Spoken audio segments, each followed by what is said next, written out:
with a 50-piece, most ever in a Game 7 in NBA history.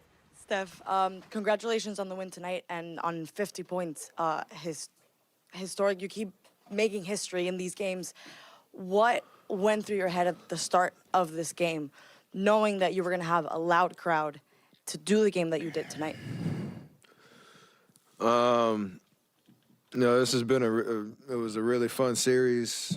It was tough from game 1 to game 7, and it was, kind of a vibe of different adjustments from game to game. And based on how game 6 went, we knew that they were probably going to stick to the same kind of formula, playing mostly small, different rotations. And that allowed us to kind of go back to the drawing board on how we wanted to attack their defense and keep the game as simple as possible and to the pace that we like it. And that was a lot of pick and roll, a lot of just organized offense that gave us a good start. We got some good looks to open up the game, and that allowed us to connect our offense and defense together. We say that a lot, and that's a big part of who we are and how we were successful.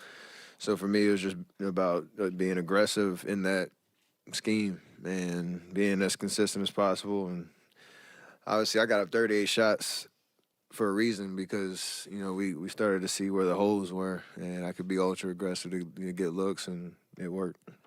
Steph, in the first half, you missed the 2 free throws back to back, and the next couple times you went to the free throw line, the cameras were on you. It looked like you were smiling, almost, beaming, I guess you could say.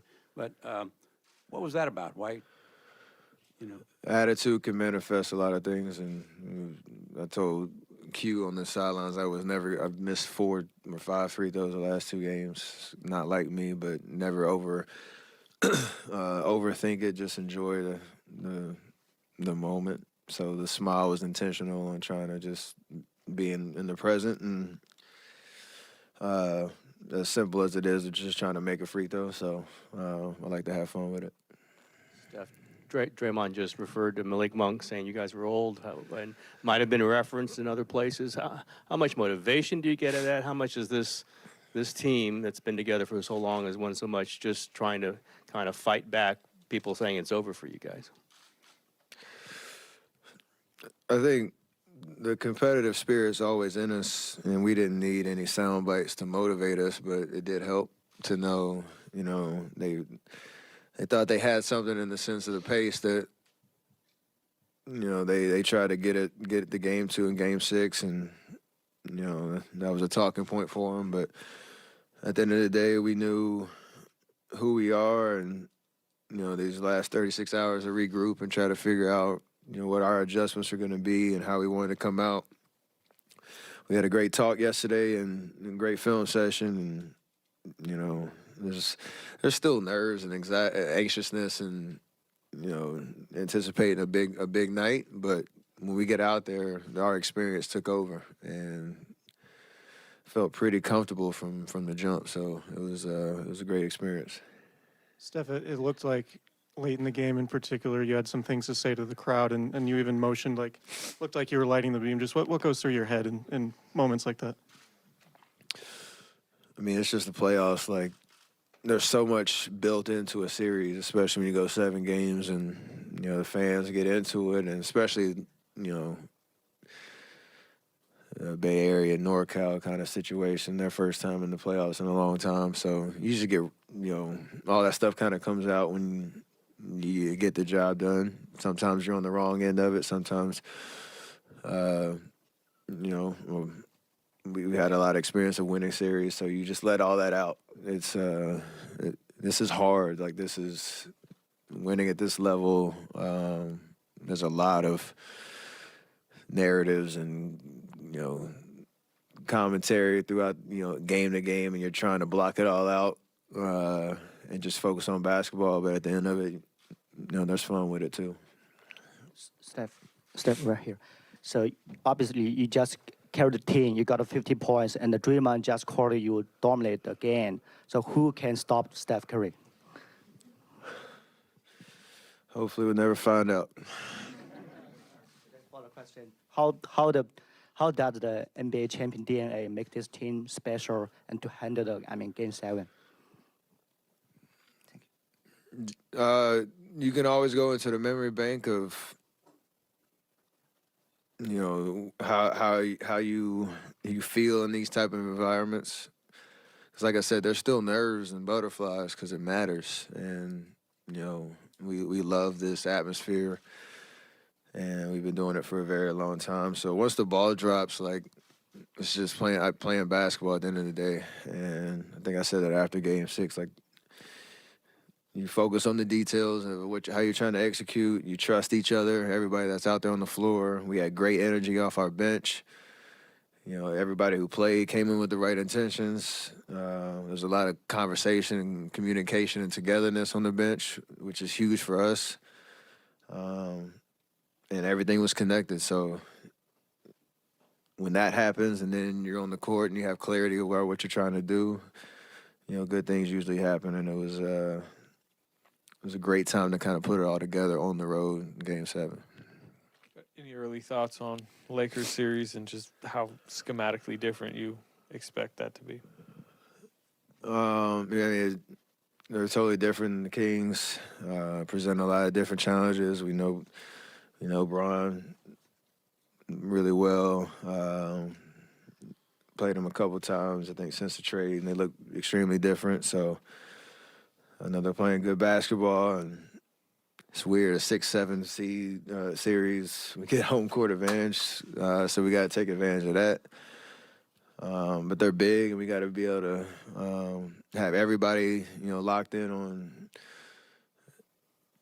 our preparation over the next 48 hours. And even if guys didn't get much run in this series, that's the nature of the playoffs. Move on to a different team, a different style. Everybody's got to be ready to make those adjustments on the fly. Stephen, for someone over here to your right, for someone who appreciates the history of the game, you're going to take on LeBron, the Lakers, for the first time in this run. How much do you relish the moments of taking on LeBron again and taking on the Lakers in this next round of the playoffs? It's amazing because you're still in the fight. It's better than the alternative of on the outside looking in, and having been down 0-2 in this series, like, nothing's guaranteed. You don't take anything for granted, and it is special to know, from the first series we played him in Cleveland, 14-15 or 14-15 season to now. We're blessed to be playing at this level still, and excited about a new chapter. Two teams trying to, keep your season alive and chase a championship, and that's what it's all about. Hey, Steph, when you see your team playing the shutdown defense that it did in that second half, how much more does your confidence grow in being able to seize the opportunity and take over a game like you did today? I mean, that's how you win at this level. Is the offense is flashy, and especially the way that we play. You kind of have that high octane offense, but for us, our calling card has usually been our defense, and you can start to feel the momentum stay on your side even if shots aren't falling, because you can put 2-3 stops together in a row and kind of take the momentum away from a team that kind of thrives, especially when you're not turning the ball over. Like, that's a huge part for us. And in this series, we lost most games when we lost the possession battle. So, our offense was great, creating good shots, which didn't allow us to set up our defense, and we were able to keep the crowd out of it for a good portion of the game, which is huge on the road. So, probably our best performance of the series, and it was, great timing. Steph, obviously there's no rival between the Kings and the Warriors, but Sacramento in the Bay Area has a little rival. Is that something that when you playing, you keep in the back of your head, like, as you playing? Not so much that. It's just, within the playoff series, you hear from both fan bases. for all type of different reasons, whether it's the geography, whether it's the podium game where people talking trash or whatever it is, regular season kind of history. Every series is different. So,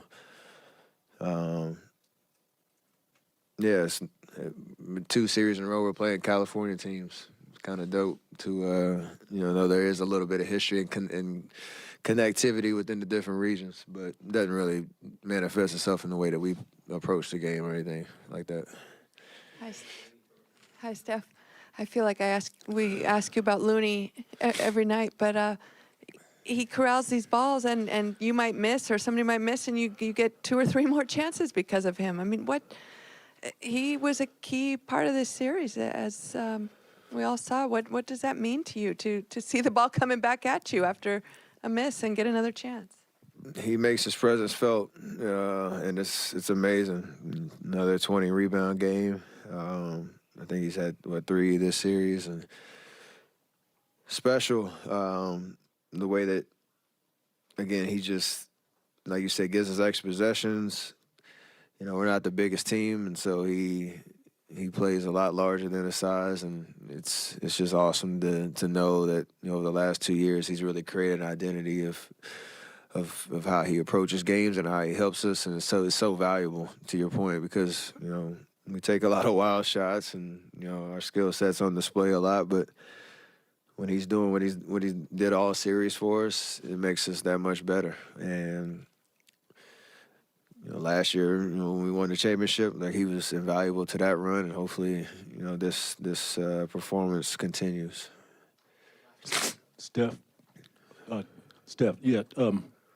We always talk about the wars and the battles that you, Clay, Draymond, Andre, have been going through in the last 10 years.